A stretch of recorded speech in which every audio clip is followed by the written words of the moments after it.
Welcome back to the Deep Dive series, where each and every episode we take a look at a different NFL team and come up with a realistic outcome and prediction for them going into the 2022 NFL season. Remember, at the end of the series, we wrap it up with the 2023 NFL mock draft based on these predictions. But what's crack-a-lackin'? It's your boy Broshmo, just in case you did not know so, and we're talking about Patty Holmes and Andy Reid and the Kansas City Chiefs. Oh boy, I can't wait. So let's go ahead and get into the nitty-gritty by taking a look at this offense. As like I said, this is Andy Reid. At least his offense schematically, it's Eric Bieniemy calling the plays, but Reid, he comes from the Bill Walsh coaching tree via Mike Hogren, and he runs a version of the West Coast offense. Now, the Chiefs, they use a lot of spacing and divide routes to allow their separators to do just that, separate. But they've been more inclined to work underneath, and have been using a fair bit of RPO. Their run game, they run a lot out of the shotgun, and they use man gap blocking schemes. So last year they actually ran a lot of counter power concepts with the back guard pull in or a tight end pulling across. So I mean, hey dude, this team, it's made to run that way, even if they are subtracted Tyreek Hill. I think they did a good thing in trying to, like, you're never going to replace Tyreek Hill. I guess we could start with the wide receivers. You're never going to replace Tyreek Hill, but I think bringing in a variety of different playmakers really, really helps out this squad, whether it's MVS, big vertical target. You got Juju Smith-Schuster, who for all intents and purposes should be like a premier slot guy, though the Steelers, they tried to play with him on the outside after they moved on from AB, but I think he's going to be a guy that's working mainly inside the slot, man, because he struggles when you put hands on him. Obviously, Mecole Hardman's back from last year, another speedster, all around just playmaker. Sky Moore gets added to the fray with what he can do underneath with the ball in his hands, moves very quickly. And there's been good things about Cornell Powell out of training camp. Another guy that was this formerly Clemson, just big body target, just something a little vastly different than what they have at receiver. And that's the thing with the Chiefs. They got variety is the spice of life, and it's the spice of this receiving core. You want a bunch of guys that can do a lot of different things, more so different than the next guy. And that's kind of what they have going on here. I think Durant's Fontaine, he's been hurt. So hasn't been working with the team. Josh Gordon, he's listed on the roster. I haven't heard much about him out of training camp. There's Justin Watson, who I believe was with the Buccaneers a season ago, I believe. And also Corey Coleman, another just big body possession guy. I mean, they got a plethora of different guys. I think this wide receiver group goes four deep. And then the fifth guy is kind of up for grabs. It'd be cool if Powell can make it. Josh Gordon, man, I mean, that guy's been around for a long time, but maybe he makes it on the roster. They have a few guys from like last year's draft in Omar Bayless out of, I think it was Arkansas State. You got Aaron Parker, who was out of Rhode Island, who I actually really liked in the draft process. They also bring in Jaron Ely, who's a former running back, but really like playing him in the slot makes a ton of sense. I'm kind of excited for him because he brings some return capabilities, but probably a long shot to make the roster. But I like what they got in the playmaker department, even with Travis Kelce, a guy that can sneak into the slot. That just does a lot of different things. Might be the best tight end, has been the best tight end in all of football, though Kyle Pitts might have something to say about that this year. Blake Bell's a very good player for this squad, is that they'll line him up sometimes at quarterback in a wildcat formation. Noah Gray, I think it just works great if you want to use him as a pull-in, pull him across the formation to have him do blocks, get this guy in motion because he's not going to win just straight up. Also, a guy you could probably kick in the slot at times, but Noah Gray's been good. Jody Fortson, I believe he got banged up during training camp, but he's been good for them. And honestly, I don't really care too much about the other guys like Matt Bushman. Just coming into the league out of BYU, dude, was just unathletic, sure hands, and that's about it. And I couldn't tell you much about Jordan Franks. But, I mean, if we're going to talk more about the playmakers, that extends to the running back position where Clyde Edwards-Helaire, man, every time it seems he starts to get going, he gets hurt.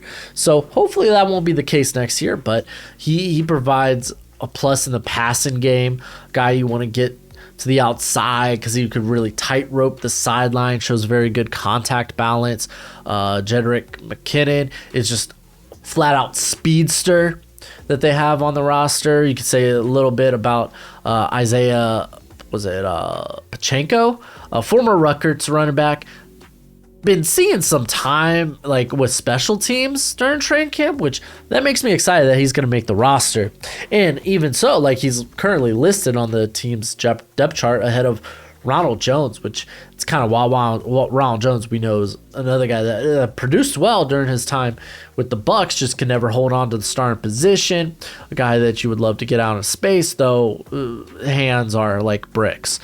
But Pachenko, man, another guy with good long field speed, good body type. So I like this addition. Derek Gore is a guy that saw some success last year. Do they keep 5 running backs? I don't know, because I really think Pachenko is going to end up making the roster. So, and they really like Gore. Does that mean Ronald Jones is the odd man out? I don't think so. Like, I feel like if they're going to pull a guy, it's Derek Gore. They also got Flea Davis out of Maryland. He's a guy, I don't expect him to make the roster. But yeah, you're working with one of, if not the best quarterback in football, Patrick Mahomes. Chad Henne has proved to be a very good backup, and they're grooming guys like Shane Buechele, who they took out of Stanford. Did they even draft? I don't think he was drafted, but an SMU guy, about to say Stanford, but former Longhorn too. Then Dustin Crum, a guy I really liked as a UDFA. I expect both those guys to be on the practice squad. Like Dustin Crum out of Kent State, very good athlete. Just needs to learn how to, I don't want to say how to throw the football, but just how to be a quarterback. Because at Kent State, man, he was working outside of structure a ton and whatnot. Now, going to the offensive line, this is where there may be, where I think, outside of like, oh no, who's going to replace Tyreek Hill? Which I think they did a good job to bring in a plethora of playmakers that can help do that, help alleviate that. The question is, Orlando Brown, man, will he ever settle on a contract? This guy wants to be paid a lot of guaranteed money. Then you look at the other right tackle positions up for grabs, like Lucas Naeem is a guy that just can't stay healthy, but the team likes.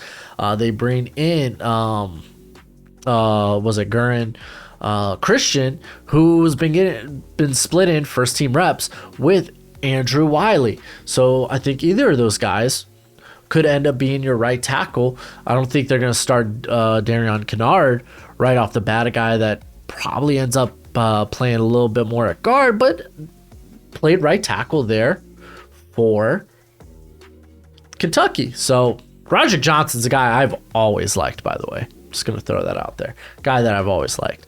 Don't know if he makes the roster, but I like that the Chiefs still have a lot of their depth guys that they really like, that have seen plenty of playing time. They have experience, so if they come in, you kind of know what you're getting in Austin Ritter and or not. Was Austin Ritter with the squad last year? I don't know. I know Nick Allegretti. There we go. He's been with the squad for a while, but I'm not positive about Austin Ritter.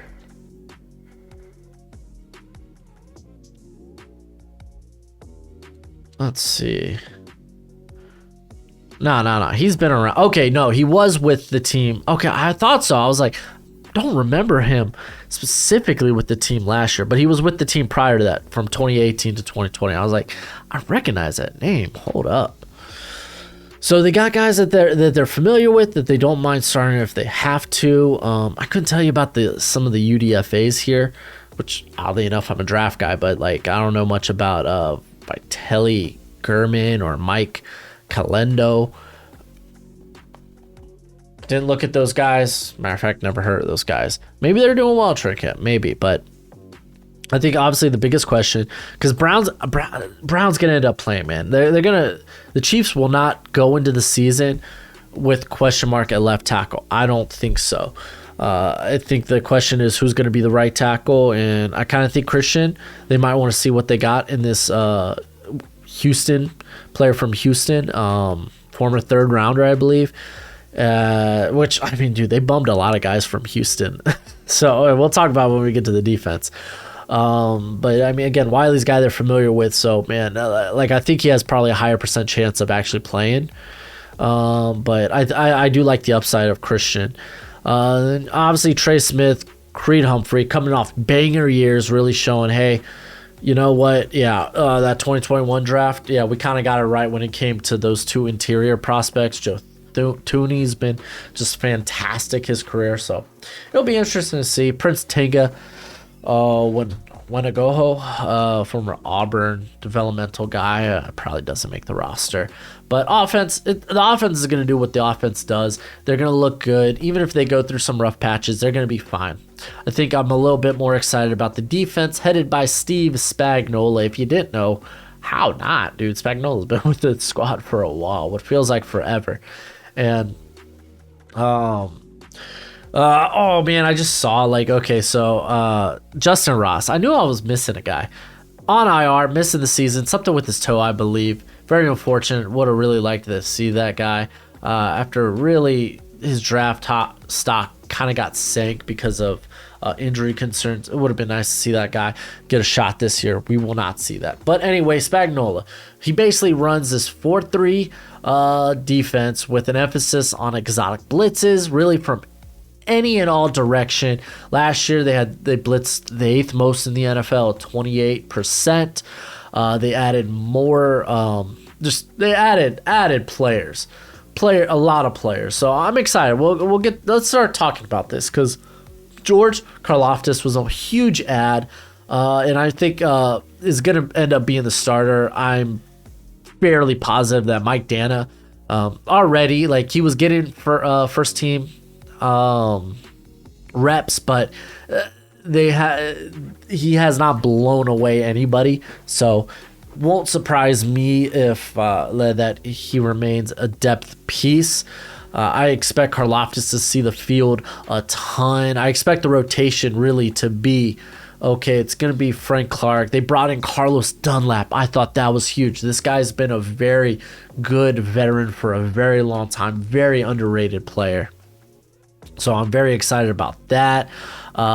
Really, the only other guy I see an outside shot of seeing some playing time there on the outside, maybe Joshua Kendall, a guy who had a lot of upside out of Florida State, and again, probably someone they're still developing. There's Malik Heron, but he's more of this like guy you kick to the interior on third down. That's really what his bread and butter is, if you want to say that. But injuries made him a UDFA, well, injury.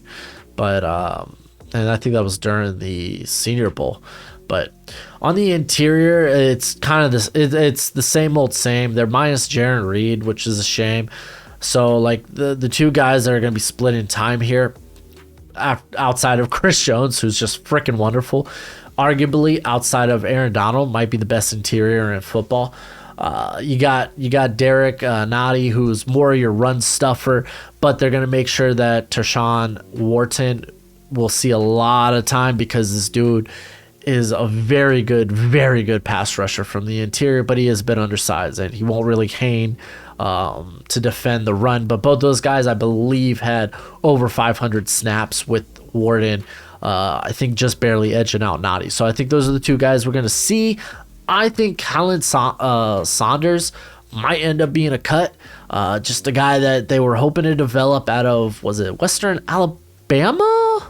It was Western, or was it Alabama 8? No, that's not who I want to see. Or was it Alabama A&M? Like, Western Illinois. I thought it was Western something. Yeah, but regardless, like, a guy they haven't been able to develop kind of is what it is. I think he might end up being a cut. They might cut their losses, especially with the addition of bringing in Danny Shelton just recently.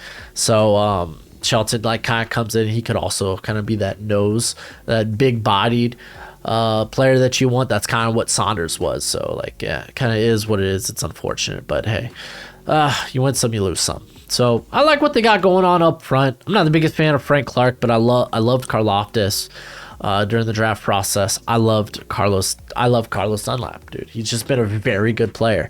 Going to the linebackers, and I love this. I love that now Daniel Sorensen.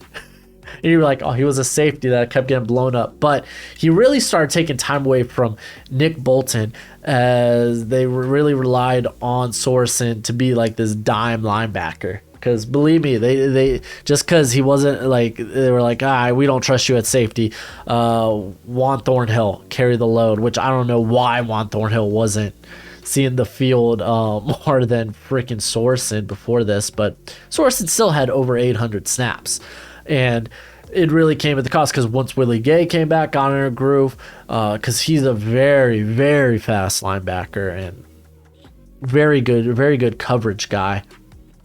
As we saw last year with 3 pass breakups, 2 interceptions, allowed a completion percentage, I believe, just under 80, which is typically what you want to see. You want it between, at linebacker, you want it between that 70 to 80%. That's typically standard at linebacker if you're looking for a guy that's going to play well. But Nick Bolton ended up coming off the field for freaking Daniel Sorensen. So I hope Nick Bolton stays on the field. Guy played, I thought, pretty well last year. He is good. He is just a very good run defender, and that's like his cup. That's his cup of tea, dude. That's what he does. Very good run defender, sure tackler. What was his missed tackle rate last year was 5.6. Allowed 79.6% in terms of his catch rate. He's a guy that's going to minimize a lot of those gains underneath. So I like that. They had added Leo Chanel, who I love. I can't wait to see how they use him. A guy that's very physical, that can play around the line of scrimmage. Lacks the desired length at edge, but this dude tested out like a freak. I don't think he's going to be a liability if they want to keep him on the field during passing downs, but I expect to see him at least early downs, early on.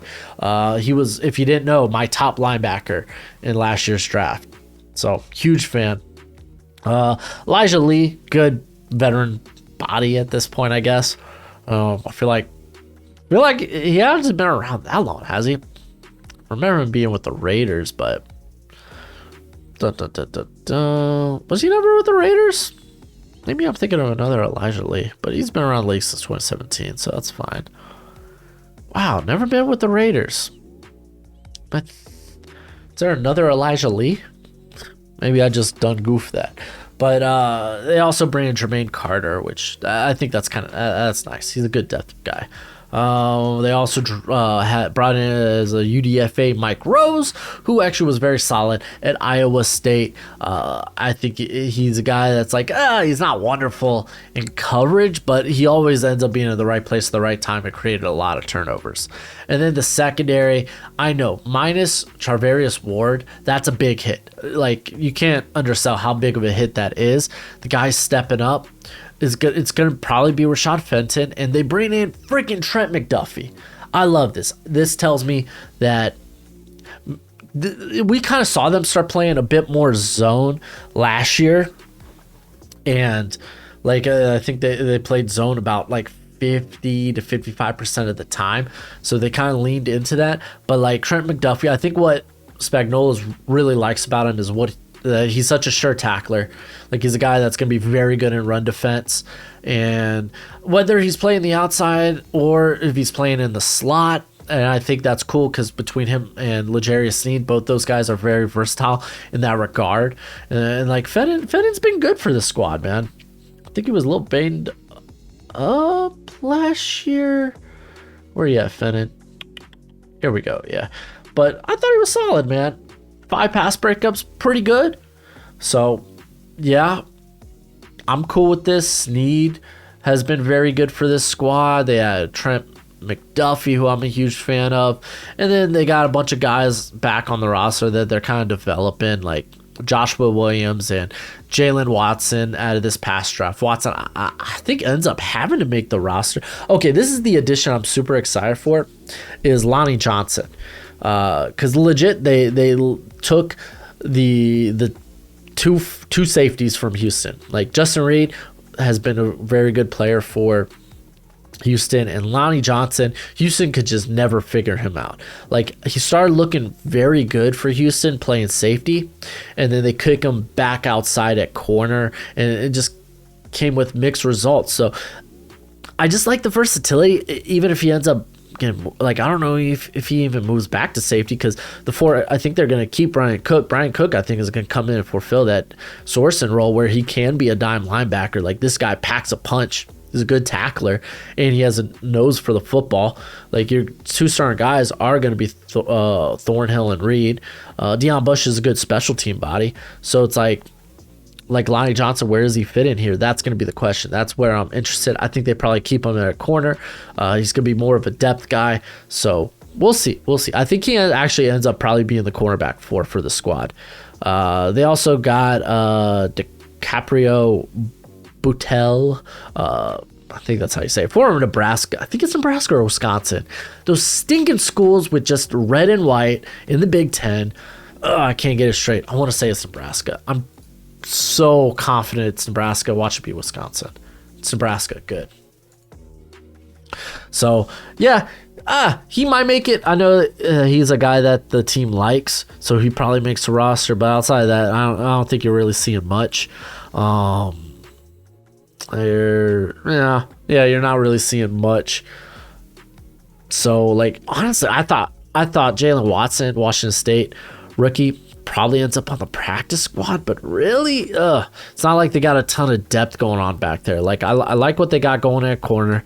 I like Lonnie Johnson, very versatile, providing depth there. But then it's like, okay, who's that fifth guy? Is it Josh Williams, the guy we're kind of like, probably he's a fourth rounder. You put him on the practice squad, he probably gets swooped up, just because he moves exceptionally well and he's exceptionally long. So it's like, do you really want to put that guy out on the potential open market? I don't know. I don't think so. So it's probably Joshua Williams ends up being cornerback 4, cornerback 5. I really think Lonnie, and I think probably Watson, if they don't want to keep a 6th corner, probably heads to the practice squad.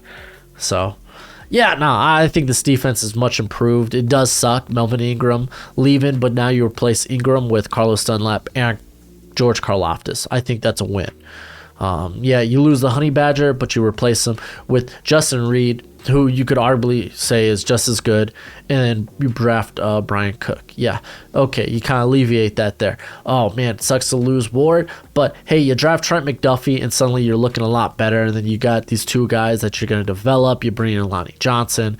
Yeah, okay, you mitigated something there, and yeah, no, I like what this team did on defensively. I think they're going to be good defensively. Let's go ahead and go to my projected starters, and I do this based on not your base formations, but who's going to see the field the most, because that's going to kind of dictate how well the team does when I get to my predictions. So let's run through the offense. Patrick Mahomes, no kidding, you already knew it was coming. Clyde Edwards-Helaire, I really think he still gets a bulk of the carries.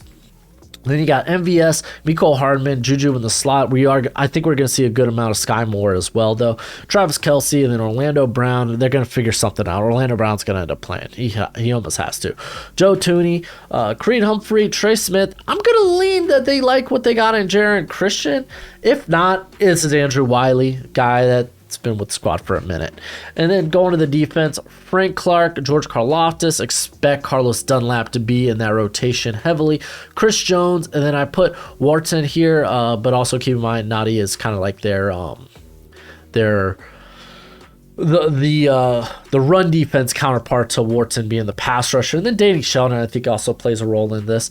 Nick Bolton, Willie Gay, and then L'Jarius Sneed, Rashad Fenton, Trent McDuffie. I didn't really want to include a slot because I think all those guys can play slot. But Snead did lead the team in snaps from the slot last year, so he's probably going to do that again. And then Juan Thornhill and Justin Reed.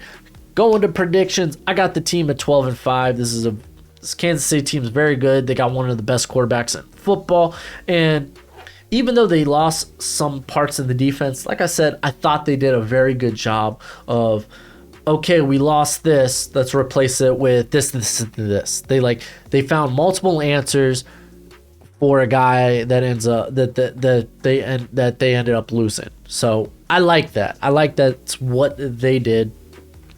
Even if you want to look at the offense they lost Tyreek Hill, that's such a big hit. It's like, okay, we lost Tyreek Hill, but we replaced him with this. So I like what they're doing. This is still a very good team that is going to be in Super Bowl contention. Let's go ahead and look at the game by game. Look at that. Look at that strength of schedule, by the way.